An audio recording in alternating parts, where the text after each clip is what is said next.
السلام علیکم ورحمۃ اللہ وبرکاتہ. کیا حال ہے آپ سب کے؟ جی امید کرتی ہوں سب خیریت سے ہوں گے. اچھا ہم لوگ یہ پڑھے تھے قرآن کا تبصرہ ہم نے پڑھا تھا غزوہ بدر کے اوپر. ٹھیک ہے، یعنی سورۃ الانفال کی جو تفسیر تھی وہ ڈاکٹر اسرار کی ہم نے ویڈیوز پلے کی تھی، تو اس سے ہم نے سیکھا تھا کافی کچھ. اچھا اس کے بعد پھر ہم متفرق واقعات پر آئے تھے، اور اس میں پھر ہمیں یہ پتہ چلا تھا. ایک سیکنڈ. اس میں ہمیں یہ پتہ چلا تھا کہ سن 2 ہجری میں رمضان کے روزے فرض کیے گئے تھے اور صدقہ فطر فرض کیا گیا تھا. اور جو زکوٰۃ کے جو مختلف نصاب ہے نا اس کا تفصیل سے بیان آیا تھا، تو وہ تفصیل سے مطلب فکس کیے گئے تھے باقاعدہ. تو پھر اس طرح سے یہ ہوا تھا کہ جو مہاجرین تھے، جو کہ فقراء مہاجرین تھے، تو ان کی بہت زیادہ مدد ہو گئی تھی کہ جو دوڑ دھوپ نہیں کر سکتے تھے اپنے رزق کی تلاش کے لیے، تو ان کو مطلب مشکل ہو رہی تھی وہاں پہ فائنینشلی. تو ان کے لیے بہت زیادہ آسانی ہو گئی تھی جب صدقہ فطر فرض کیا گیا اور جو زکوٰۃ کے مختلف نصاب تھے ان کا ڈیٹیل میں بیان آیا، تو ان کی بہت زیادہ مدد ہو گئی تھی نا. اچھا اس کے علاوہ پھر جو بات بتائی گئی ہے جس پہ پورا لمبا سا پیراگراف ہے کہ جو سب سے پہلی عید تھی مسلمانوں نے وہ بھی اسی سال یعنی سن 2 ہجری میں منائی. اور یہ عید رائٹ آفٹر جنگ بدر آئی تھی نا، کیونکہ 17 رمضان کو جنگ بدر ہوا تھا. تو اس لیے جو ہے کہ اس عید پہ تو پھر جو خوشی کا لیول ہوگا مسلمانوں کا، اتنی بڑی فتح نصیب ہوئی تھی مسلمانوں کو، تو اس کے بارے میں ہم نے پھر ڈیٹیل میں پڑھا تھا. اچھا اس کے بعد پھر جو یہ نقشہ تھا جنگ بدر کا، اس کو تھوڑا سا ہم نے دیکھ لیا تھا. بدر کے میدان کا کس طرح سے کون سے راستے بدر میں کب انٹر ہو رہے تھے، مطلب شام کا راستہ، مدینے کا، مکے کا راستہ، کہاں پہ کون سا لشکر تھا. یہ پورا نقشہ جو ہے یہاں پہ پیش کیا گیا ہے. اس کے بعد ہم نے یہ سٹارٹ کیا تھا بدر کے بعد کی جنگی سرگرمیاں، جس میں ہم لوگ نے تھوڑا ڈیٹیل میں ڈسکس کیا تھا کہ جو اسپیشلی یہود ہیں وہ کس طرح سے مسلمانوں کو اٹیک کر رہے ہیں اور کس طرح سے نیگیٹو اثر ڈالنے کی کوشش کر رہے ہیں. تو ہم لوگ وہ ڈسکس ہی کر رہے تھے کہ وہ سیشن کا ٹائم ختم ہو گیا تھا، تو یہاں سے اسٹارٹ لے لیتے ہیں. اگر کوئی ریڈ کرنا چاہے گا تو انمیوٹ کریے گا، اور پھر اسی ہیڈنگ سے ہم اسٹارٹ لیتے ہیں انشاءاللہ. جی کوئی ریڈ کرنا چاہے گا تو آپ لوگ انمیوٹ کر سکتے ہیں اور ریڈنگ اسٹارٹ کر سکتے ہیں. چلیے صحیح، میں ریڈ کر لیتی ہوں. بدر کے بعد کی جنگی سرگرمیاں. بدر کا معرکہ مسلمانوں اور مشرکین کا سب سے پہلا مسلح ٹکراؤ اور فیصلہ کن معرکہ تھا، جس میں مسلمانوں کو فتح مبین حاصل ہوئی اور سارے عرب نے اس کا مشاہدہ کیا. اچھا یہ پھر بتا رہے ہیں کہ سب سے پہلے جو مسلمانوں کا جو پہلا مسلح ٹکراؤ تھا وہ تھا بدر کا معرکہ، اور اس میں جو ہے فیصلہ بھی ہو چکا تھا. ورنہ اس سے پہلے بھی تھوڑی سی جنگی سرگرمیاں یعنی کہ سٹارٹ ایک طرح سے ہو تو نہیں پاتی تھی پراپرلی، لیکن وہ جو 8 چھوٹی چھوٹی جنگی مہم کا ذکر کیا جاتا ہے کہ جیسے مسلمان جاتے تھے، پھر وہاں پر جب تک پہنچتے تھے تو وہ قافلہ جا چکا ہوتا تھا تو ملاقات نہیں ہو پاتی تھی. اس طرح کی ہم نے تھوڑی بہت وہ باتیں پڑھی ہیں. لیکن جو پہلا پراپر آفیشیل ٹکراؤ ہوا تھا وہ جنگ بدر کے موقع پر ہی ہوا تھا، اور اس میں فیصلہ بھی ہو گیا تھا. اللہ تعالیٰ نے مسلمانوں کو فتح نصیب فرمائی تھی، اور پورے عرب کو پھر پتہ چلا تھا، باقاعدہ مسلمانوں کا ایک روپ قائم ہو گیا تھا کہ انہوں نے اتنے بڑے لشکر کو کس طرح سے ہرایا ہے. اچھا اس مارکے کے نتائج سے سب سے میں زیادہ. پڑھتی ہوں. میں ہاں پڑھتی جی جی. ٹھیک ہے. آپ سمجھاتی جائیے. یہ بدر کا معرکہ سے پڑھ رہے ہیں کہاں سے؟ جی جی یہ بالکل اسٹارٹ سے ہی ہم پڑھ رہے. اچھا بدر السلام علیکم. بدر کا معرکہ مسلمانوں اور مشرکین کا سب سے پہلا مسلح ٹکراؤ اور فیصلہ کن معرکہ تھا، جس میں مسلمانوں کو فتح مبین حاصل ہوئی اور سارے عرب نے اس کا مشاہدہ کیا. اس معرکے کے نتائج سے سب سے زیادہ وہی لوگ دل گرفتہ تھے جنہیں براہ راست یہ نقصان عظیم برداشت کرنا پڑا تھا، یعنی مشرکین یا وہ لوگ جو مسلمانوں کے غلبے اور سربلندی کو اپنے مذہبی اور اقتصادی وجود کے لیے خطرہ محسوس کرتے تھے، یعنی یہود. چنانچہ جب سے مسلمانوں نے بدر کا معرکہ سر کیا تھا یہ دونوں گروہ مسلمانوں کے خلاف غم و غصہ اور رنج و الم میں جل بھن رہے تھے، جیسا کہ ارشاد ہے کہ لَتَجِدَنَّ أَشَدَّ النَّاسِ عَدَاوَةً لِلَّذِينَ آمَنُوا الْيَهُودَ وَالَّذِينَ أَشْرَكُوا. تم اہل ایمان کا سب سے زبردست دشمن یہود کو پاؤ گے اور مشرکین کو. اب آپ بولیں۔ صحیح.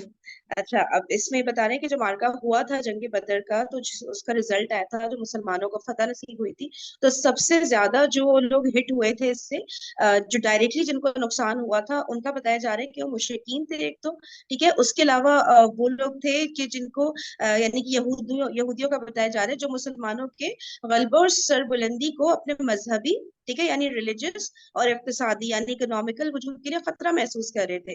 تو اس سے یہ ہو گیا تھا نا کہ جو مسلمانوں کو فتح نصیب ہو گئی، اس کا مطلب کہ مسلمان جو ہے صحیح ثابت ہو گئے. یعنی کہ مسلمان بتاتے تھے نا کہ یہودیوں کا جو مذہب ہے اس میں کیا کیا فالٹس ہیں، اور جو ہے مطلب کہ ان کا مذہب جو ہے وہ غلط ہے، جو اس میں ٹیچنگز ہیں وہ بہت زیادہ چینج ہو گئی ہیں. ایک زمانہ تھا جب حضرت موسیٰ علیہ السلام آئے تھے تب تک تو ٹھیک تھا، وہ بالکل رائٹ مذہب تھا، لیکن اب جو ہے اس کی ٹیچنگ میں چینجز آ گئی. یہ سب مسلمان بتاتے تھے نا، تو وہ یہودیوں کو ہوتا تھا کیسے بھائی ہمارے باپ داداؤں کے مذہب کو غلط کہا جا رہا ہے، تو ایک بات تو مذہبی طور پہ ان ذہن نہیں برداشت ہوتی تھی.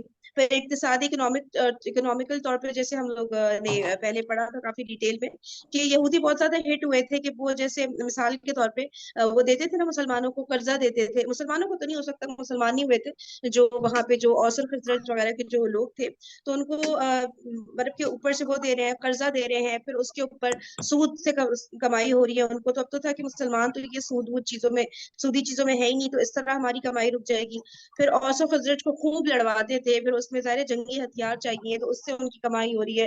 تو ان کو پھر سمجھ آ رہا تھا یہودیوں کو کہ اگر مسلمانوں کا غلبہ ہو گیا تو ہم تو مطلب یعنی کہ اقتصادی طور پہ بہت بری طرح سے ہٹ ہو جائیں گے نا. تو اور بھی بہت سارے فیکٹرز تھے جس کی وجہ سے یہودی نہیں چاہ رہے تھے کہ مسلمانوں کا کسی بھی طرح غلبہ اور وہ غلط ثابت ہو جائے. اسی طرح سے مشرکین کا بھی معاملہ تھا کہ ان کو بھی ایک ڈر تھا کہ بھئی یہ نہ ہو کہ ہم اگر مسلمانوں کا پورا رول آ گیا تو پھر ہماری جتنی بھی چودراہٹیں ہیں اور ہماری جو ایک ہمارا رول ابھی تک تو چل رہا تھا نا، تو وہ تو ہمارے لیے تو بہت مشکلیں کریٹ ہو جائیں گی، پورا ہماری لائف درم برم ہو جائے گی نا.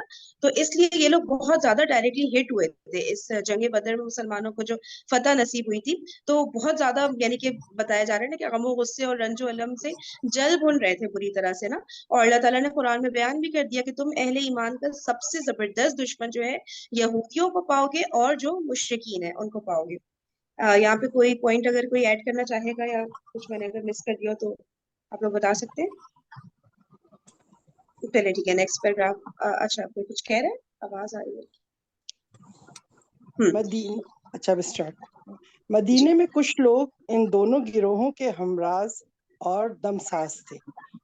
انہوں نے جب دیکھا کہ اپنا وقار برقرار رکھنے کی اب کوئی سبیل باقی نہیں رہ گئی تو بظاہر اسلام میں داخل ہو گئے، یعنی مجبوراً. یہ عبداللہ بن ابی اور اس کے رفقا کا گروہ تھا. یہ بھی مسلمانوں کے خلاف یہود اور مشرکین سے کم غم و غصہ نہ رکھتا تھا. ان کے علاوہ ایک چوتھا گروہ بھی تھا، یعنی وہ بدو، جو کہ مدینے کے گرد و پیش میں بود و باش رکھتے تھے. انہیں کفر اسلام سے کوئی دلچسپی نہ تھی، لیکن یہ لٹیرے اور ریزن یعنی ڈاکو تھے، اس لیے بدر کی کامیابی سے انہیں بھی قلق و اضطراب تھا. انہیں خطرہ تھا کہ مدینے میں ایک طاقتور حکومت قائم ہو گئی تو ان کی لوٹ کھسوٹ کا راستہ بند ہو جائے گا. اس لیے ان کے دلوں میں بھی مسلمانوں کے خلاف کینہ جاگ اٹھا اور یہ بھی مسلم دشمن ہو گئے. اچھا اب اس میں جو اس سے پہلے والا پیراگراف ہے اس میں بتایا گیا ہے کہ جو کچھ لوگ تھے جو بظاہر جنہوں نے اسلام قبول کر لیا تھا، کیونکہ انہیں تھا کہ بھائی اب مسلمان تو ایک طاقت بن کر سامنے آ رہے ہیں نا، اب ہم ان کے ہی اگینسٹ کھڑے ہو جائیں تو پھر ہماری بھی کیا ویلیو رہ جائے گی نا. جی جی سسٹر فرزانہ آپ بھی پڑھ لیجیے گا، اس کو تھوڑا سا فنش کر لیتے ہیں. اچھا تو پھر جو ہے وہ جو منافقین جن کو کہا جاتا ہے نا، جن کا سب سے بڑا سردار جو تھا وہ عبداللہ بن ابی تھا، تو انہوں نے ڈیسائیڈ کیا کہ بھائی ہمارا فائدہ یہی ہے کہ جن کو فتح نصیب ہو گئی ہے ہم ان کی پارٹی میں آ جائیں، اور ان کی پارٹی میں آنے کے لیے ہمیں بظاہر کلمہ پڑھنا پڑے گا، ہمیں شو کرنا پڑے گا کہ ہم مسلمان ہیں. بے شک اندر سے ہم مسلمانوں کے ساتھ گیمز کھیلتے رہیں، لیکن ہمیں ان کے شو تو کرنا پڑے گا کہ ہاں بھائی ہم آپ کے ساتھ ہو گئے ہیں. تو ایک تو وہ والا گروہ تھا بتایا گیا ہے، ٹھیک ہے نا. شروع میں ہم نے یہودی اور مشرکین پڑھے کہ یہ مسلمانوں کے زبردست دشمن تھے. پھر اب تھرڈ پیراگراف میں ہم لوگ جو ہے پڑھے ہیں ان کے بارے میں، منافقین کے بارے میں، ٹھیک ہے، کہ یہ بھی مسلمانوں کے بہت شدید دشمن ہو گئے تھے. اچھا اور یہ تو بہت زیادہ ہی ایک طرح سے نقصان دہ ہو گئے تھے کہ اوپر سے تو ان کے ساتھ ہیں لیکن اندر سے جو ہے مسلمانوں کا بالکل ہی وہ صفایا کرنا چاہتے ہیں. اس کے علاوہ جو گروتھ تھا وہ بدوؤں کا تھا، یعنی کہ وہ جو نہیں ہوتے جو جیسے گاؤں وغیرہ میں لوگ رہ رہے ہوتے ہیں جو پڑھے لکھے نہیں ہوتے ہیں، تو وہ ان کا جو کام تھا وہ یہ تھا کہ وہ لٹیرے اور ریزن تھے، یعنی آنے جانے والے لوگوں کو لوٹتے تھے، اور بس ان کا یہی کام تھا بیسکلی نا. تو ان کو پھر تھا کہ بھائی اگر مسلمانوں کی پراپر حکومت قائم ہو گئی، مسلمانوں کا قبضہ ہو گیا، ٹھیک ہے نا، تو پھر اس کے بعد کیا ہوگا کہ جو ہے سارے رولز مسلمانوں کے حساب سے ہی ہوں گے، اور یہ لوگ تو بڑا یعنی کہ وہ ہوتا ہے نا اصول پسند لوگ ہیں، اور یہ تو ہمیں یہ لوٹنے کا سوٹنے یہ سب چیزیں تو یہ ہمیں کرنے نہیں دیں گے. تو ان کے لیے یہ مطلب وہ بھی مسلمانوں کے ایک طرح سے دشمنی بن گئے تھے کہ بھائی ان کا غلبہ نہیں ہونا چاہیے مسلمانوں کا، ورنہ ہمارا جو یہ ایک طرح سے ان کا جو چلتا ہوا بزنس تھا، یہ لوٹنا ووٹنا، یہ سب ختم ہو جانا ہے. تو اس طرح سے مسلمانوں نے مسلمان چاروں طرف سے گھر گئے تھے، یعنی جس بھی کیٹیگری کے لوگ تھے مسلمانوں کے علاوہ وہ سب کے سب بہت بری طرح سے دشمن ہو گئے تھے مسلمانوں کے نا، اسپیشلی یہ جنگ بدر کے بعد. تو اور پہلے تو تھے ہی، وہ تو ہم نے پڑھا ہوا ہی ہے. ٹھیک ہے، تو یہاں پر کوئی بات کچھ کہنا چاہے گا تو آپ لوگ کہہ سکتے ہیں. چلے ریڈ کرنا چاہیے سسٹر فضانہ، آپ ریڈ کرنا چاہ رہی ہیں؟ ایک ایک پیراگراف ہم لوگ سلولی ریڈ کریں گے، ٹھیک ہے جی. یہ لاسٹ پیراگراف ریڈ کریں. بسم اللہ. اس طرح مسلمان چاروں طرف سے خطرے میں گھر گئے، لیکن مسلمانوں کے سلسلے میں ہر فریق کا طرز عمل دوسرے سے مختلف تھا. ہر فریق نے اپنے حسب حال ایسا طریقہ اپنایا تھا جو اس کے خیال میں اس کے غرض و قیادت کی تکمیل کا کفیل تھا. چنانچہ اہل مدینہ نے اسلام کا اظہار کر کے در پردہ سازشوں. اچھا آپ کی آواز نا تھوڑی سی ایسے دب کر آ رہی ہے، میرے خیال سے ایئر فون وغیرہ لگایا ہوا ہے آپ نے، اگر آپ دیکھیں کچھ ایسا کر سکیں جس سے آپ کی آواز اور کلیئر ہو سکے. کوئی سیٹنگ تھوڑی سی نا جیسے آ تو رہی ہے لیکن دبی دبی سی آ رہی تھی، تو بس آپ اگر سیٹنگ دیکھ لیں. دسیہ کاروں اور باہم لڑانے بھڑانے کی راہ اپنائی. یہود کے ایک گروہ نے کھلم کھلا رنج و عداوت اور غیظ و غضب کا مظاہرہ کیا. اہل مکہ نے کمر توڑ ضرب کی دھمکیاں دینی شروع کیں اور بدلہ اور انتقام لینے کا کھلا اعلان کیا. ان کی جنگی تیاریاں بھی کھلے عام ہو رہی تھی، گویا وہ زبان حال سے مسلمانوں کو یہ پیغام دے رہے تھے. پڑھوں آگے؟ اچھا یہ والے بس یہ لائن پڑھ دیجیے، یہ جو شعر ہے نا اس کے نیچے کا ترجمہ جو. اچھا.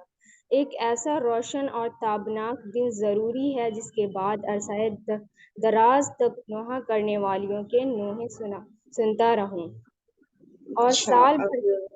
جی اب اس کو تھوڑا سا وہ کر لیتے ہیں، ٹھیک ہے.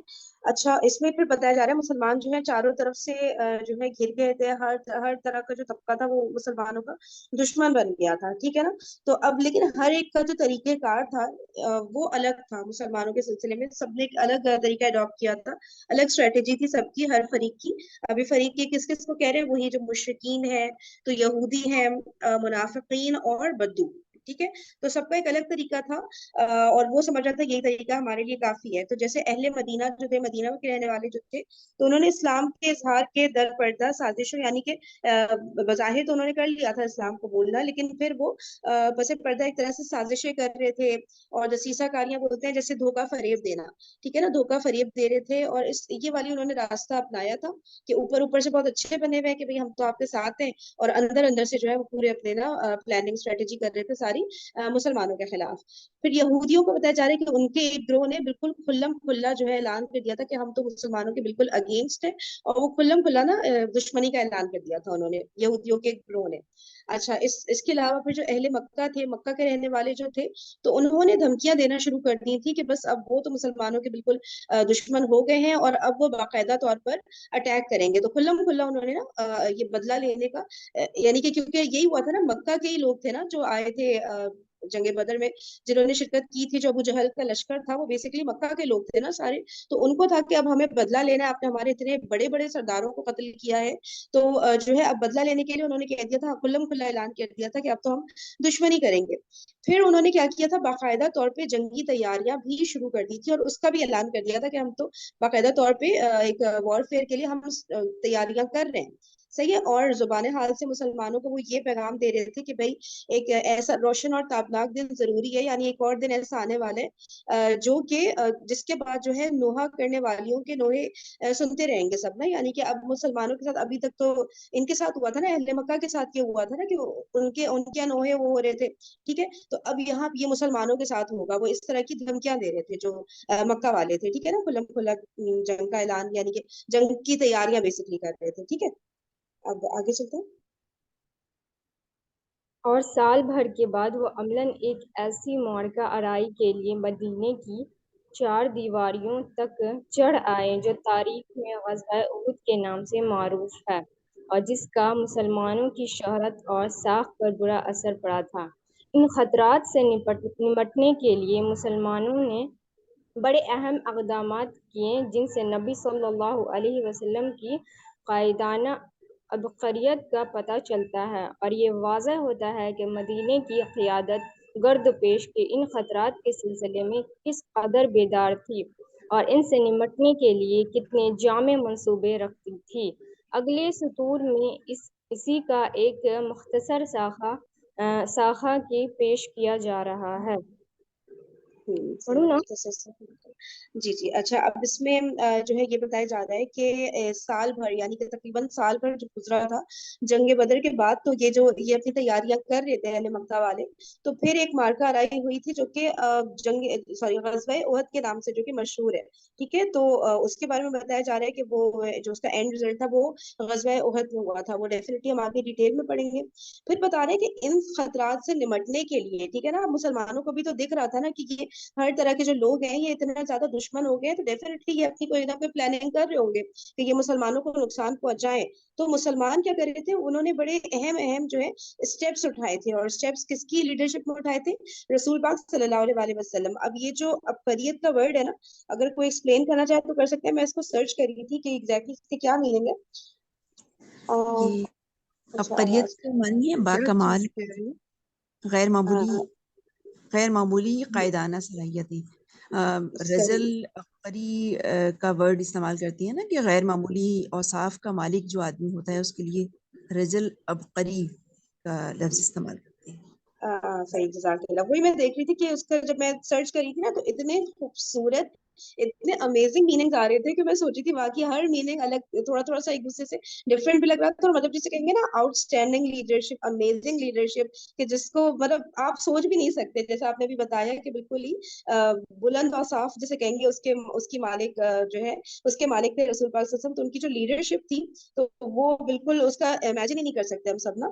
تو وہ بتایا جا رہا ہے کہ اس لیڈرشپ کے انڈر بہت سارے اسٹیپس جو ہے پلان کیے تھے مسلمانوں نے کہ اگر اس طرح سے دشمنوں نے حملہ کیا تو پھر ہماری کیا کیا اسٹریٹجی ہوگی نا. تو وہ پلاننگ مسلمانوں کی اپنی جگہ چل رہی تھی. اور پھر کیا بتایا جا رہا ہے کہ جو خطرات ہو رہے ہیں مدینے کے آس پاس، مدینے کے اندر، اور جو مکہ والے پلاننگ کر رہے ہیں ان سب سے ہمیں کیسے نمٹنا ہے.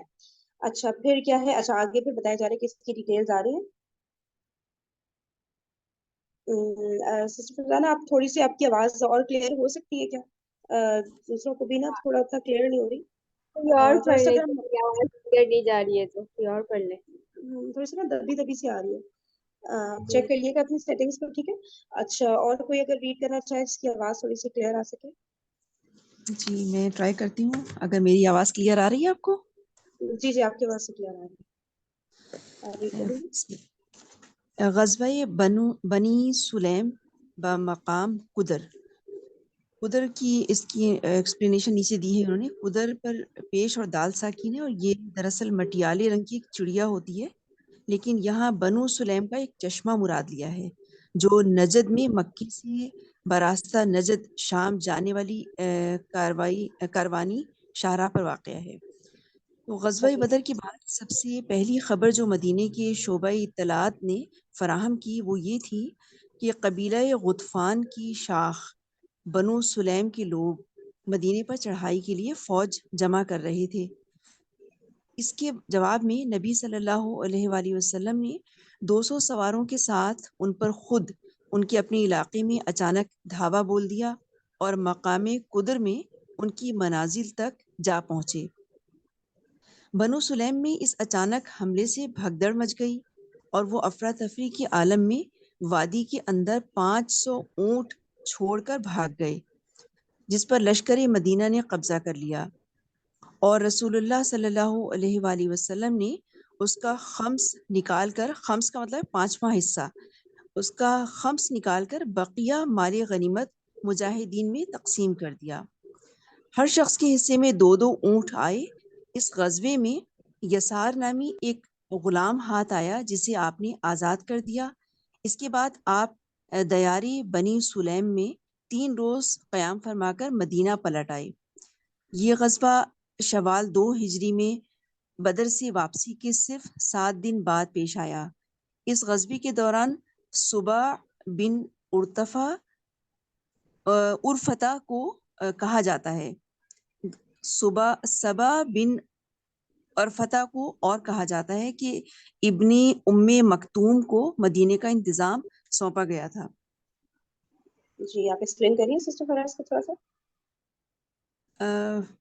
اس میں غزوہ بدر کے بعد جو سب سے پہلی خبر جب ملی تھی، غطفان کی شام ایک اور قبیلہ ہے بنو سلیم کے لوگ مدینے پر چڑھائی کے لیے جب فوج جمع کر رہے تھے، تو اس کے جواب میں پھر نبی صلی اللہ علیہ وسلم 200 سواروں کے ساتھ، جیسی اطلاع ملی تو آپ 200 سواروں کے ساتھ فوراً اس علاقے میں آپ نے اچانک دھاوا بول دیا، اور مقام قدر میں جہاں پہ یہ ان کی بنو سلیم کی شاخ ہے تو وہاں پہ آپ نے پہنچ گئے۔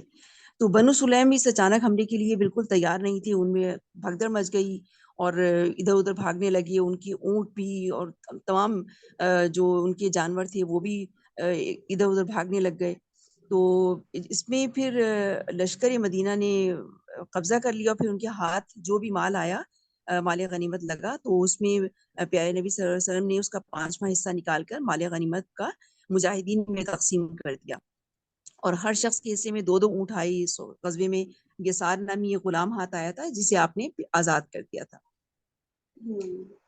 صحیح، یعنی کہ اور ان کے اٹیک کرنے سے پہلے وہ صرف پلاننگ ہی کر رہے تھے کہ اب ہم مدینہ پہ اٹیک کریں گے، اپنی تیاریاں کر رہے تھے، اور اس وقت ہی جو ہے رسول پاک صلی اللہ علیہ وسلم کو خبر مل گئی تھی، تو انہوں نے پھر جو ہے 200 سواروں کے ساتھ وہاں پہ روانہ کر دیا، اور انہوں نے ظاہر ہے وہ ایک دم بھگدڑ مچ گئی ان کی یہاں پھر نا، تو اس طرح سے جو ہے یہ والا جو ہے یہ غزوہ پھر یہ اس طرح سے پیش ہی نہیں آیا جس طرح ان لوگ پلاننگ کر رہے تھے۔ تو اور پھر وہ جو ان کے 500 کے قریب جو اونٹ تھے جو وہ تیار کر رہے تھے، تو وہ سب کے سب پھر مسلمانوں کے ہاتھ آ گئے۔